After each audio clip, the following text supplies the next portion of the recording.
tecnología. Hola, somos el equipo 11 y el equipo está conformado por Cuica Alberto, Lavana Alexander y Villanueva Aldo. En este video les hablaremos sobre el imperialismo, el expansionismo imperialista de Estados Unidos y sobre la Guerra Mundial. Una vez dicho esto, comenzamos.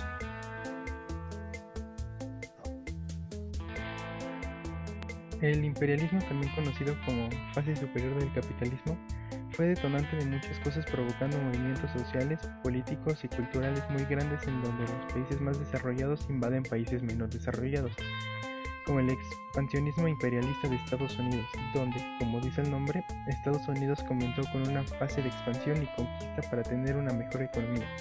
El imperialismo fue uno de los factores más importantes para que comenzara la Primera Guerra Mundial.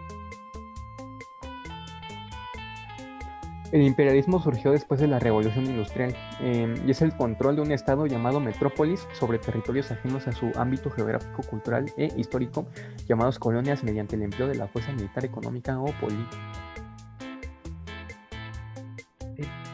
Las causas de este son económicas: vender los excedentes de producción de sus fábricas, de obtener materias primas y fuentes de energía nuevas, más abundantes y baratas, de buscar nuevos campos de inversión, como pedir mano de obra barata.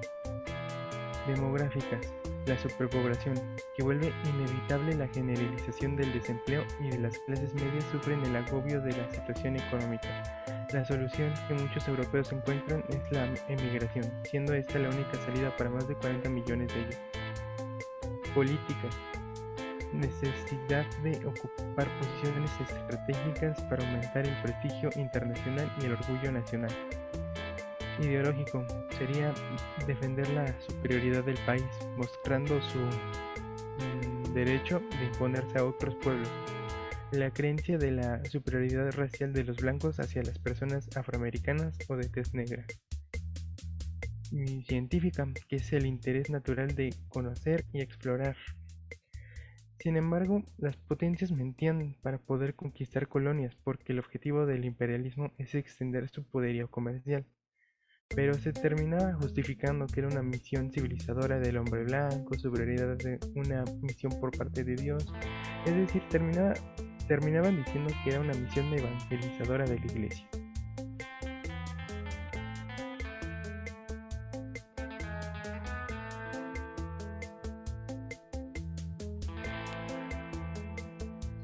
Bueno, como ya sabemos, todo lo que sucede, tal como dice la tercera ley de Newton, tiene una consecuencia, y esta puede ser buena o mala. En el caso del imperialismo, sus consecuencias fueron las demográficas, que bueno, incluye las enfermedades que llegaron al continente americano y que eran completamente desconocidas. También hay consecuencias económicas, que bueno, fue la explotación de materias primas que sirvió para construir ferrocarriles, puertos, vías y también alimentar, por así decirlo, a las metrópolis en Europa. Uh-huh. También son las consecuencias sociales, que fue la aparición de la burguesía y que ellos tenían que ver con la administración de las colonias, como los altos funcionarios, los militares o los comerciantes, por ejemplo. También están las consecuencias políticas, que bueno, son estas consecuencias vienen en función de la relación que la metrópolis mantenía con sus territorios y el grado de dependencia de los que estos podían disfrutar. Bueno, siendo lo más habitual la poca consideración que la metrópolis tenía tanto a las tradiciones ancestrales como a antiguos rituales autóctonos. Este descontento, sobre todo en las clases medias nativas, comenzaba a formar el germen del antiimperialismo. Y bueno, ya para terminar, las consecuencias culturales, que bueno, estas se relacionan con las poblaciones indígenas que comenzaron a sufrir las consecuencias de su colonización, ya que bueno, los colonizadores empezaban a educar y a enseñar sus idiomas, sus costumbres, sus religiones a los pobladores indígenas, como lo que pasó aquí en México con los mexicas y los españoles que llegaron.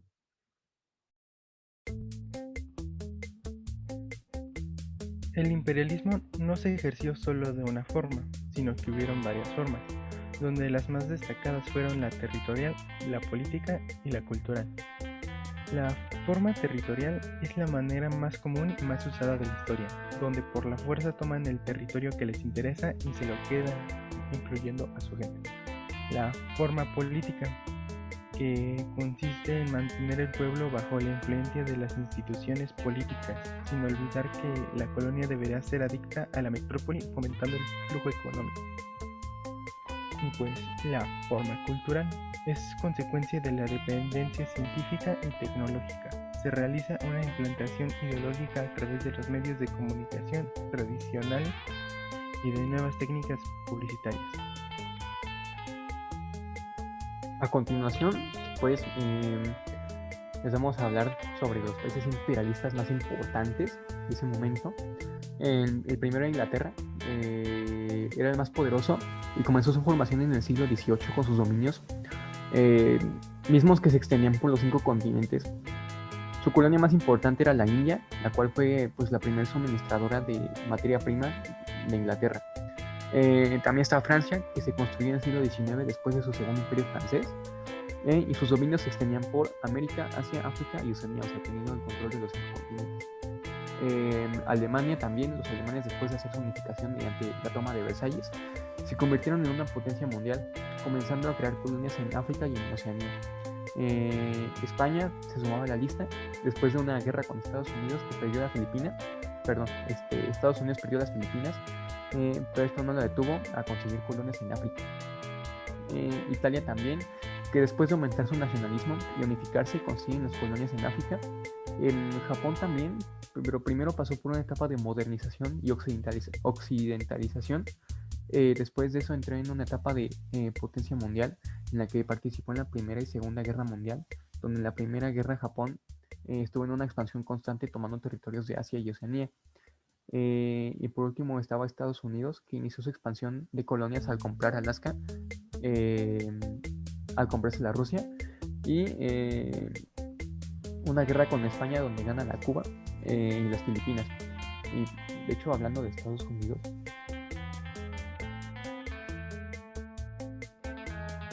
bueno, justamente respecto a eso, yo voy a hablar del expansionismo estadounidense, que pues fue desde 1783 hasta 1898.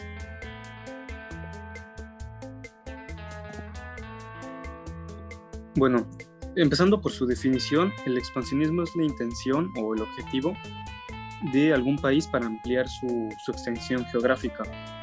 Esta expansión la puede conseguir ya sea por negocios, ventas, asociaciones, que sería por las buenas, o por medio de una guerra, que sería por las malas. Aquí, por ejemplo, pues está lo que pasó con Alaska, que fue una venta realmente, que bueno, esa fue por las buenas, ¿no? Ahí está el territorio de Alaska y con el paisaje de las auroras boreales, ¿no? Y por otro lado tenemos lo que pasó con México, que fue una guerra básicamente lo que llevó a México a firmar el Tratado de Guadalupe Hidalgo y perder la mitad de su territorio en 1848.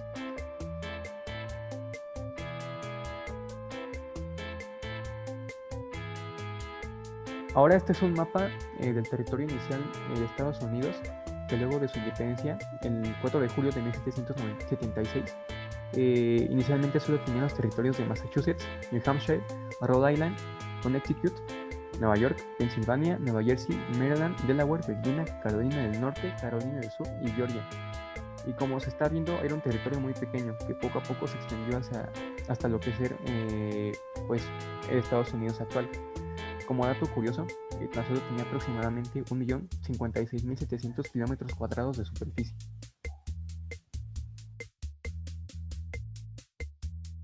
A finales de 1823, el quinto presidente de Estados Unidos, James Monroe, ideó una política anti-europea que resumió con la famosísima frase "América para los americanos". Esta política consistía en impedir o sabotear algún intento de conquista, reconquista o simplemente algún tipo de toma de poder europea en el continente americano, es decir, mantener los intereses de Europa lo más alejado posible de América. Oye, Aldo, pero ¿cómo se relaciona esta política con la expansión de Estados Unidos? Gracias por la pregunta, Alberto. La doctrina Monroe pretendía alejar los intereses europeos sobre América, pero esto con el objetivo a su vez de defender los intereses de Estados Unidos, ya que éste veía oportunidades de expansión en países de América. Por lo tanto, no le convenía que Europa siguiera conquistando más territorios en América.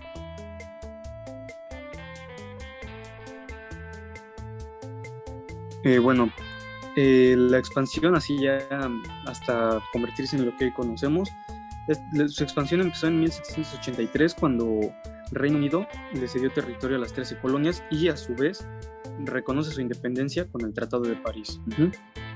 La siguiente expansión fue en 1803 cuando Estados Unidos compra la Luisiana a Francia por unos 15 millones de dólares. Y bueno, como dato extra, Luisiana quiere decir tierra de Luis, y esto es alusión a Luis XIV. Luego en 1818, con el Tratado de Londres, Estados Unidos y Gran Bretaña acuerdan fronteras y ambos terminan cediendo territorio. Ahí está la parte azul y la parte verde. Después en 1819 España cede las Floridas. Y luego en 1845, y después de que llevara 9 años siendo un país independiente, la República de Texas se anexa a los Estados Unidos. Luego en 1846, Estados Unidos, a través del Tratado de Oregón con Reino Unido, adquiere el territorio que lleva el mismo nombre, Territorio de Oregón, que es el que está en amarillo. Después, en 1848, después de la guerra que llevaba ya 2 años con México, es justamente lo que mencionaba hace un momento, que México termina cediendo gran parte de su territorio del norte, que es lo que le quedaba de Nuevo México y la Alta California.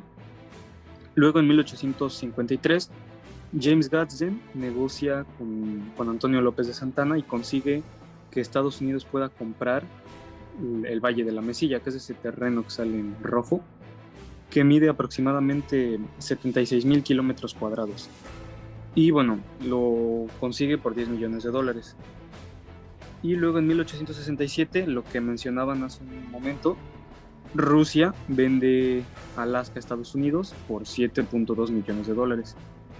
Y bueno, ya finalmente en 1898, Estados Unidos se anexó las islas del archipiélago de Hawái y Puerto Rico. Ahora, después de esa fecha, Estados Unidos pues ha seguido creciendo en su territorio, pero pues ya son territorios muy pequeños, son islas y todo eso, islas atolones, como por ejemplo las Islas Marianas del Norte, la isla Guam o el atolón Palmira, por ejemplo. Bueno, pues a continuación vamos a hablar de la Primera Guerra Mundial. El conflicto sucedía entre 1914 y 1918. Pues vamos a ver. La Primera Guerra Mundial fue un conflicto iniciado el 28 de julio de 1914 a causa del asesinato del príncipe Francisco Fernando de Austria en Sarajevo, Serbia. Este evento fue llamado la Gran Guerra, o la guerra que acabaría con todas las guerras, o la madre de todas las guerras. Se creía que si era la última, pues sería tan grande que por fin habría paz, cosa que pues evidentemente no fue cierto. Bueno, anteriormente a la Gran Guerra, debido a que ya habían habido otras guerras como la franco-prusiana, ya habían alianzas, por ejemplo la Triple Entente, conformada por Reino Unido, Rusia y Francia, o también la alianza del Imperio Alemán y Austria-Hungría, que también incluía a Bulgaria e Italia, que bueno, Italia al final se pasó a otro lado. Cuando matan al archiduque Francisco Fernando de Austria-Hungría, esta le declara la guerra a Serbia, porque el asesino había sido de ahí, de Serbia. Y bueno, como consecuencia, debido a las relaciones que tenía Rusia con estos países, Rusia le declara la guerra al Imperio Austrohúngaro. Y gracias a la cercanía que tenía Alemania con Austria-Hungría, ahora Alemania le declara la guerra a Rusia, y debido a las alianzas que tenían Reino Unido y Francia, se meten encima a defender a Rusia. Entonces realmente, si lo vemos bien, realmente la guerra pudo ser evitada si no hubieran hecho tanto problema, si no se hubieran empezado a meter más y más. Bueno, la mayor parte de la guerra se lleva a cabo en Europa. Por un lado estaban Alemania, Francia y Reino Unido. Por otro lado estaban Grecia, Bulgaria y el Imperio Otomano. Por el sur estaba Italia y Austria-Hungría. Y por el este estaban Rumania, Alemania y Rusia. Rusia, debido a que estaba teniendo problemas internos, tuvo que salir de la guerra. Y bueno, el zar Nicolás II es asesinado y pues eso deja a Rusia en una crisis. Y bueno, después llega Trotsky al mandato, pero pues fue sacado y exiliado debido a que, después llegó Lenin al poder. Entonces, también hubo un tercer frente en el Oriente Medio donde combatía el Imperio Otomano principalmente.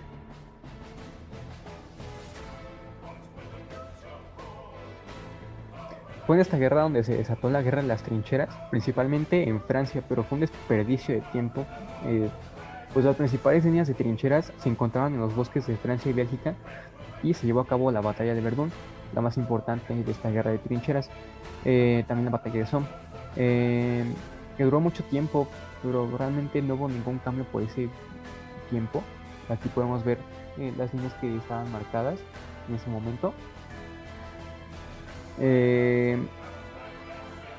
Así que pues Alemania sostenía su territorio o su posición y Francia también sostenía su posición y realmente no había ningún cambio durante mucho tiempo.